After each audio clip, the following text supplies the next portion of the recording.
All right, here we go. Fox News alert. The FBI is changing their assessment after saying they believe there could be additional suspects in the New Orleans terror attack. Let me be very clear about this point.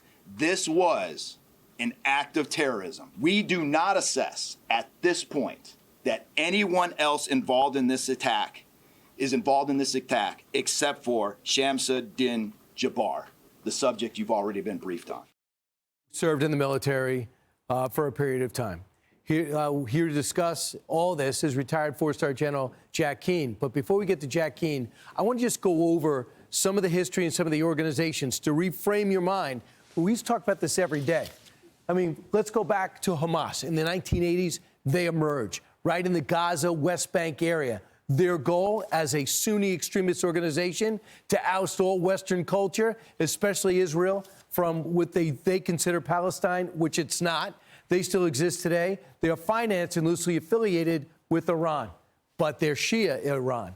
Brings us to Al-Qaeda, emerged really during the Soviet Union occupation of Afghanistan, led by Osama bin Laden famously. They were really kicked out of Saudi Arabia where it started. They took root over in Pakistan, Afghanistan region. They also had a presence in Sudan. The relevance today, their branches are still operating in and around there and gave birth to some derivatives who they often brawl with. One of those derivatives is ISIS, famously called by four-star General Austin at the time, and who was told President Biden at the time, don't worry about it.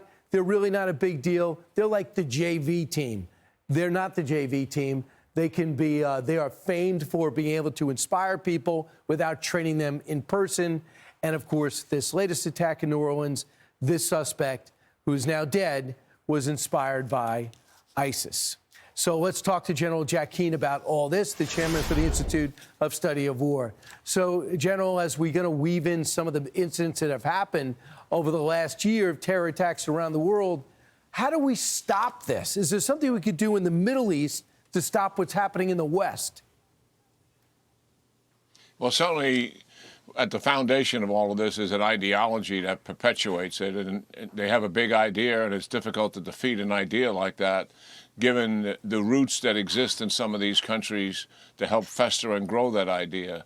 But all three of those terrorist organizations are mere shadows of their former self, Brian. Let's face it, Hamas is decimated. Al-Qaeda has never actually recovered, from taking down Osama bin Laden and his entire network. They still exist. They're still a threat, but they're not on the stage that they used to be as major global threat. ISIS had a caliphate, and that was destroyed. The Trump administration dismantled it in Iraq and Syria.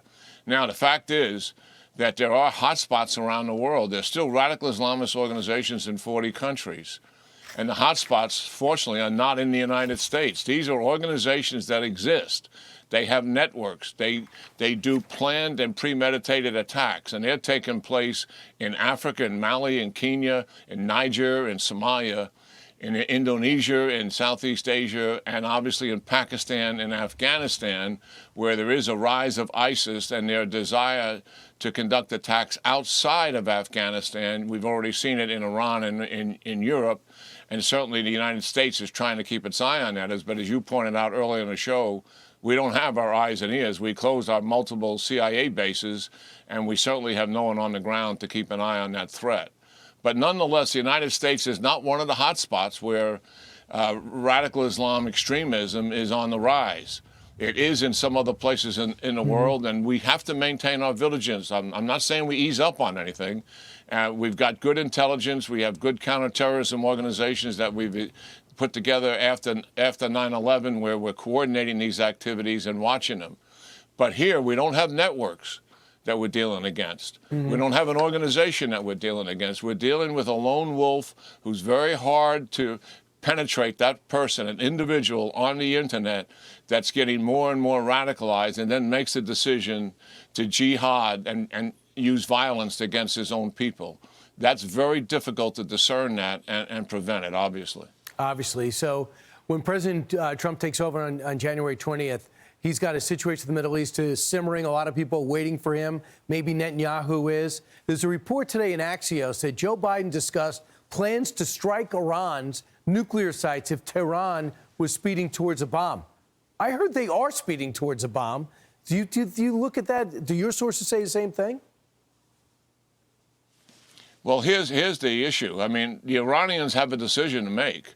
And look at what happened to them. Hamas and Hezbollah decimated. Hezbollah was the organization that they created to protect Iran from Israel.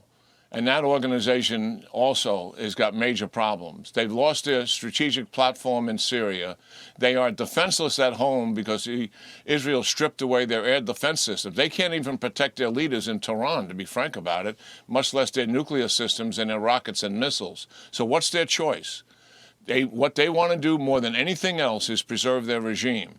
They've always thought a nuclear weapon would do that. They believe Saddam Hussein would still be in power today, and so would Gaddafi, if they had pursued a nuclear weapon successfully. Are they now going to pursue that and get there in a matter of months? That remains to be seen. I think our intelligence agencies are watching it like a hawk. I know where Prime Minister Netanyahu is.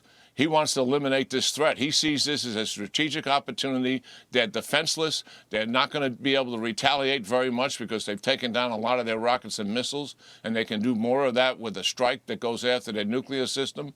I know he's talking to President Trump and their advisors here, and likely they're working through options, hopefully together, to deal with this threat. I think it's a strategic opportunity, and you could force Iran to dismantle the system, by a date certain, bring inspectors in to verify, U.S. regional inspectors, UN inspectors, or go after it kinetically and take it down once and for all. I think Prime Minister Netanyahu wants to eliminate this threat once and for all. He knows Iran is on its heels, and now is the time to take this thing off the board, frankly.